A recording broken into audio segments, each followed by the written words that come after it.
So the trip to Lowe's was interesting. We went to Lowe's and you know, it's really difficult to find things in Lowe's. I mean, we went here, and then we went there, and then we went back to here, and we went to there, and it seems like, you know, you go into this massive store that has every piece of hardware you can imagine, and you can never find the thing which you're actually looking for. And of course, I forgot the nozzle from the overflow, because part of my design is going to incorporate tubing, because I can't have that salt water spraying on the plants at the top. So in order to do that, I needed fittings. Of course, I forgot the return sprayer from the tank. You know, so there we are in Lowe's, and I'm calling, trying to get information on how wide that is. You know, I mean, it was intense. It was an intense trip. You know, but we made it through. I made it through. I got what I needed. So that's pretty exciting. What I wanted to share with you guys is some drawings, some of my own work here, artistical representations of what I'm going with. And I don't know if you could see here, but we've got basically, you know, this rock work, and the idea is that it's going to kind of come up in shelves to the top part, which is actually going to house some terrestrial plants.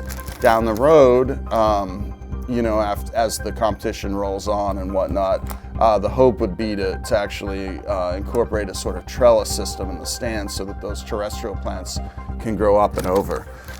It's a pretty big project, but you know, I think I'm ready for it, and there's certainly an opportunity here to really experiment with some new and cool stuff, which I've never done aquascaping before. We went to Lowe's today.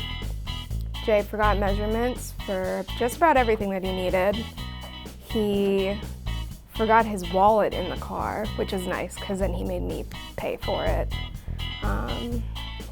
Yeah, I lost him for a while, and I tracked around the store like 2 or 3 times before eventually finding him. It was just a really, really great trip.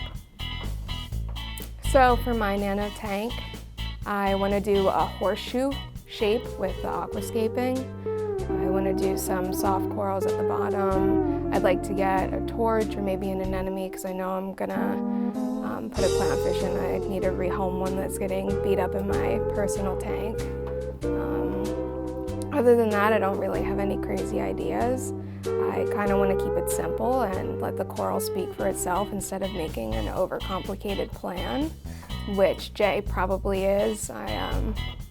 I'm sure he just talked for like a half hour about a crazy idea about how he wants to set up his tank when I know he's just gonna get sick of it really quickly, and this challenge is gonna be Kelsey versus Kelsey, because I'm gonna end up taking care of his tank.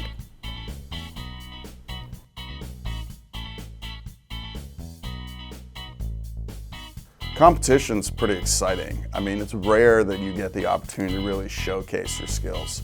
And I've not done a lot of aquascaping myself, but I've watched and seen a lot of YouTube videos about aquascaping, and I have a lot of respect for the people out there doing it.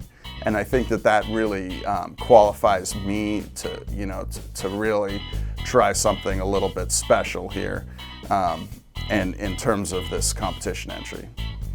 I don't think Kelsey knows what she's bitten off here in terms of competition. I mean, I have years of experience at this point of having other people maintain my tanks, including her, and so I've learned a lot about how to have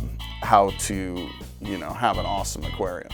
And I'm really looking forward to putting that experience to the test, and and really doing something cool here.